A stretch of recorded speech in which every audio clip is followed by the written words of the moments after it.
বিনা বেতনে 10 বছর ধরে ট্রাফিকের দায়িত্ব পালন করছেন গোপাল। পাবনার রাজপথে প্রতিদিন দেখা মেলে তার। নেই কোনো ইউনিফর্ম কিংবা সরকারি চাকরি, তবুও যানজট ঠেকাতে দায়িত্বে বিন্দুমাত্র ফাঁকি নেই তার। তিনি নূর ইসলাম ওরফে গোপাল, একজন সাধারণ মানুষ, কিন্তু তার কাজ যেন হার মানায় একজন দায়িত্বশীল ট্রাফিক পুলিশকেও। বাংলাদেশের প্রথম ইমিউনিটি বুস্টার সমৃদ্ধ ফ্যান্টাস্টিক হ্যাপি এনার্জি বিস্কিট। গোপালে আমরা দীর্ঘদিন যাবত চিনি। গোপাল এই রোডে ট্রাফিকের দায়িত্ব পালন করতেছে। দীর্ঘদিন যাবত আমরা কাজ করতে দেখেছি এবং গাড়ি ঘোড়ায় সে পারদর্শী। যখন মনে করেন যে দাম লাগে তখন সে হারানোর চেষ্টা করে। এটা সাধারণ মানুষের ভালো একটা উপকার হচ্ছে।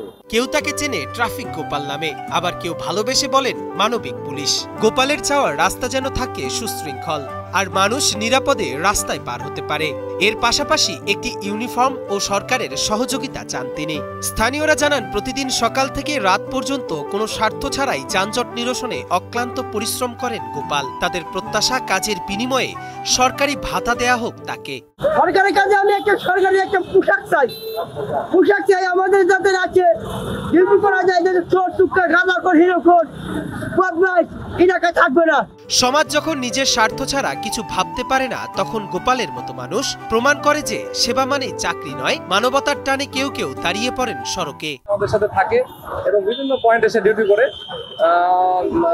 মানুষজনের খুব ভালোবাসা পায় সে, এবং সে তার ডিউটি করতে মনে হয় সে মানসিকভাবে কিন্তু আনস্টেবল হলেও ডিউটি করার সময় মানুষের ক্ষতি হয় এমন কিছু করে না। গোপালকে একটা ব্যবস্থা করে দেওয়া হোক, সরকার থেকে একটা বেতন ভাতা এগুলার ব্যবস্থা করে দেওয়া হোক, তাহলে আমাদের জন্য উপকার হয়।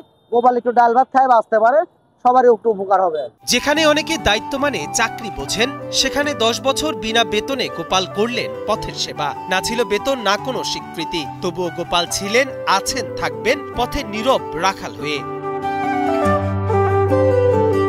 মোহাম্মদ রাজীব জোয়ারদারের পাঠানো তথ্যচিত্রে ডেস্ক রিপোর্ট, কালের কণ্ঠ।